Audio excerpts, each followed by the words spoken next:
Hi hi అండి, welcome to Rajeshwar. మరి కొత్త వీడియోతో మీ ముందుకు వచ్చేసాను. ఇవాళ స్పెషల్ వచ్చేసి ఆ కృష్ణాష్టమి స్పెషల్గా కృష్ణయ్యకి బాగా నచ్చే బాగా ఇష్టంగా తినే అటుకులతో మనం ఇవాళ చేసుకుందామండి. ఇవాళ అయితే నేను 2 పదార్థాలు చూపిస్తున్నాను. అవేంటి అని తెలుసుకునే ముందు, వీడియోలోకి వెళ్ళే ముందు మన ఛానల్ని ఫస్ట్ టైం చూసినట్లయితే మన ఛానల్ని సబ్స్క్రైబ్ చేసుకోండి. మన ఛానల్ పేరు వచ్చేసి రాజేశ్వర్. లైక్, షేర్, సబ్స్క్రైబ్ అండి. ఇప్పుడైతే వీడియోలోకి వెళ్దామండి. ఫస్ట్ నేను చేసేది ఏంటి అని అంటే, అటుకులతో మన కృష్ణయ్యకి బాగా ఇష్టమైన గోవింద లడ్డూని చేసుకుందాం రండి. ఆ గోవింద లడ్డు అంటే చాలా ఇష్టం అనమాట. గోవింద లడ్డు చేసుకోవడానికి ఫస్ట్ అయితే నేను బాండి పెట్టి బాగా 3-4 టేబుల్ స్పూన్స్ నెయ్యి వేసుకున్నాను. జీడిపప్పు, కిస్మిస్, ఇంకా మీకు ఏమైనా డ్రై ఫ్రూట్స్ బాగా ఇష్టంగా తినేవి కూడా అవి కూడా వేసుకోండి. ఒక 5 మినిట్స్ సిమ్లో పెట్టుకొని గోల్డెన్ బ్రౌన్ వచ్చేంత వరకు వేయించేసుకోండి. వేయించుకున్నాక నేనైతే చూడండి బౌల్లో కన్వర్ట్ చేసుకున్నాను. అదే బాండీలో ఇప్పుడు అటుకులు వేసుకుందాం. నేను ఎంత క్వాంటిటీ తీసుకుంటానో అటుకులు అంతే తీసుకోండి. నేనైతే 1 కప్పు తీసుకున్నాను. వీటిని సిమ్లో ఒక 5 మినిట్స్ బాగా దూరగా వేయించానండి. అవి ఇట్లా అంటే చేత్తో బాగా తునిగిపోవాలన్నమాట. అట్లా అంత చక్కగా వేయించుకోవాలి. ఈ టేస్ట్ అనేది మొత్తం కూడా అటుకులు వేయించుకునే దాంట్లోనే ఉంటుందన్నమాట. చాలా నిదానంగా ఓర్పుగా ఈ నెయ్యిలో అటుకులు వేయించుకుంటే ఆ టేస్ట్ అంటే మనకి తినేటప్పుడు కూడా వస్తుందన్నమాట. చూడండి, ఒక 5 మినిట్స్ సిమ్లో వేయిస్తే మనం వేసిన నెయ్యి బాగా అటుకులకి పట్టి చూడండి చాలా గలగల అంటూ చాలా మంచిగా వేగాయి కదా. అయితే అటుకులు వేగిపోయాయి కదా, ఒక బౌల్లోకి తీసేసుకొని మరి అదే బౌల్లో మనం ఎంతైతే అటుకులు తీసుకుంటామో అంత మఖానా వేసుకోవాలండి. ఎందుకంటే పర్ఫెక్ట్గా వస్తుంది అనమాట టేస్ట్ అనేది. ఏదైనా మెజర్మెంట్స్తో ఉంటుంది, చేస్తేనే అది పర్ఫెక్ట్గా ఉంటుంది. కాబట్టి మనం ఎంతైతే వేసుకుంటామో అటుకులు అంత మఖానా వేసుకున్నాను. ఇవి కూడా ఒక 5 మినిట్స్ అండి, ఎక్కువ టైం పట్టదు మఖానా వేగటానికి. చూడండి వేగిపోయాయి, మనకు అర్థమైపోతుంది. ఇప్పుడు మఖానాని కూడా ఒక 5 మినిట్స్ సిమ్లో, నెయ్యి వేసుకోక్కర్లేదండి. ముందు మనం వేసుకున్న అటుకులకి నెయ్యి ఆ ప్యాన్కి ఉంటుంది అనమాట. ఆ నెయ్యి పర్ఫెక్ట్గా ఉంటుంది. మఖానా ఆల్మోస్ట్ మొత్తం వేగిపోయింది కదా. ఇప్పుడు ఇది బౌల్లోకి తీసేసుకొని అదే బాండీలో మనం ఎంతైతే అటుకులు ఇంకా మఖానా తీసుకున్నామో అన్ని శనగగుండ్లు వేసుకోవాలండి. 3 ఈక్వల్గా తీసుకుందాం. ఇది కూడా 5 మినిట్స్ సిమ్లోనే అండి. హైలో ఉండి అక్కడుండి వేయించుకున్నా కానీ పర్వాలేదా అని అనొద్దు. సిమ్లో వేయించుకుంటే నా టేస్ట్, ఎందుకంటే లోపల నుంచి కాలుతుంది. ఒక టైం తీసుకున్నా కానీ సిమ్లోనే కాల్చుకోండి. చాలా అంటే చాలా పర్ఫెక్ట్గా వస్తుంది. చూడండి, నాకు ఇలా వేయించుకోవడానికి 5 to 7 మినిట్స్ పట్టింది. ఇలా వస్తే సరిపోతుందండి, ఇంకెక్కువ అవసరం లేదు. తర్వాత అయితే అవి కూడా బౌల్లోకి తీసుకున్న తర్వాత 2 టేబుల్ స్పూన్స్ నూగులు వేసుకోవచ్చు. నూగులు తెల్ల నూగులైనా వేసుకోవచ్చు, నల్ల నూగులైనా వేసుకోవచ్చు అండి. నేనైతే హెల్త్ పరంగా నల్ల నువ్వులు తీసుకున్నాను, ఎందుకంటే చాలా మంచిది కాబట్టి. ఇప్పుడు నేను నువ్వులు వేయించుకునేటప్పుడు మంట పెట్టక్కర్లేదండి, ఎందుకంటే 2 టేబుల్ స్పూన్స్ కదా. ఆ హై ఫ్లేమ్లో ఉంటుంది కదా, అప్పటిదాకా బాండి బాగా వేడిగా ఉంటుంది కాబట్టి దాంతోనే సరిపోతుంది. కాకపోతే మనం కలుపుకుంటూ ఉండాలి.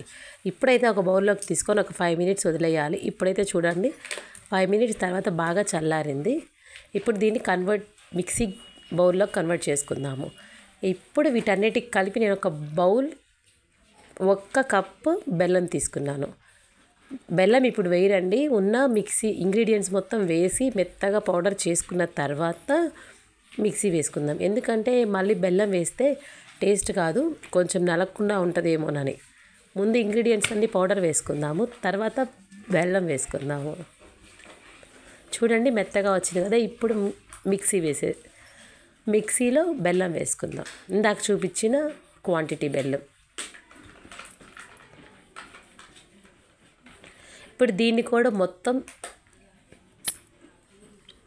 ఫైన్ పౌడర్ లాగా వేసేసుకుందాము. చూడండి పర్ఫెక్ట్గా వచ్చింది. బెల్లం వేసాక కూడా మనకి లడ్డు మిక్చర్ ఎంత పర్ఫెక్ట్గా వచ్చిందంటే ఎక్కడ ఉండలేకుండా నీట్గా వచ్చింది.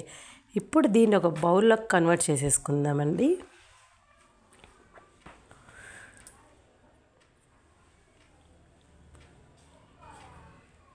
నేను మిక్సీలో మొత్తం బౌల్లోకి కన్వర్ట్ చేసేసుకున్నాను.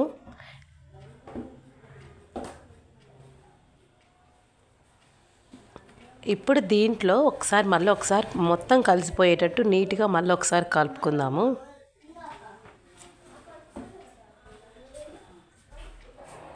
కలుపుకొని మళ్ళీ ముందుగా వేయించుకున్న డ్రై ఫ్రూట్స్ కూడా వేసుకుందాం. డ్రై ఫ్రూట్స్ వేసుకున్నాక కూడా మళ్ళీ ఒకసారి బాగా కలుపుకొని ఇప్పుడు మనకి లడ్డు టెక్స్చర్ వచ్చిందని చూద్దామండి. చూడండి, ఒక్కసారి నేను ఎలా లడ్డు చుట్టుకోవాలో చూపిస్తాను.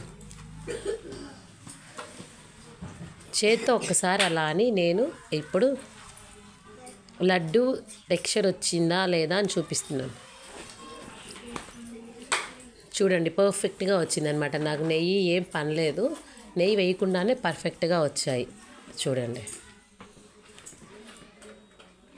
ఇలానే ఉన్న మిగిలిన పిండి కూడా చూపించిన విధంగా లడ్డూలు చేసుకుంటే సరిపోతుందండి. అంతే, కృష్ణుడికి ఎంతో ఇష్టమైన గోవింద లడ్డూలు రెడీ అండి. నేను చేసిన క్వాంటిటీకి నాకు ఒక 11 అయ్యాయి అంతే అండి.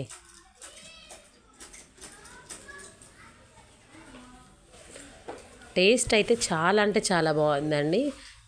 మనకి ఎప్పుడు తినే లడ్డూల్లో కూడా ఇన్నోవేటివ్గా చాలా డిఫరెంట్గా ఉందన్నమాట. ఇప్పుడు వచ్చేసి సెకండ్ డిష్ అని చెప్పాను కదా, ఈ సెకండ్ డిష్ వచ్చేసి అటుకుల పాయసం. కృష్ణయ్యకి ఎంతో ఇష్టమైన ఈ అటుకుల పాయసం ఎలా చేసుకోవాలో చూపిస్తాను. ఫస్ట్ అయితే మనం ఎంత క్వాంటిటీ అటుకులు తీసుకుంటామో ఫస్ట్ అదే క్వాంటిటీ బెల్లం తీసుకొని బాగా చిన్న చిన్న ముక్కలుగా కట్ చేసేసుకొని ఒక గిన్నెలో వేసుకొని బెల్లం బాగా కరగబెట్టుకోవాలన్నమాట. కొంచెం కొద్దిగా వాటర్ పోసుకొని, ఎక్కువ కాదు. చూడండి, ఒక 2 మినిట్స్కే మొత్తం కరిగిపోయింది.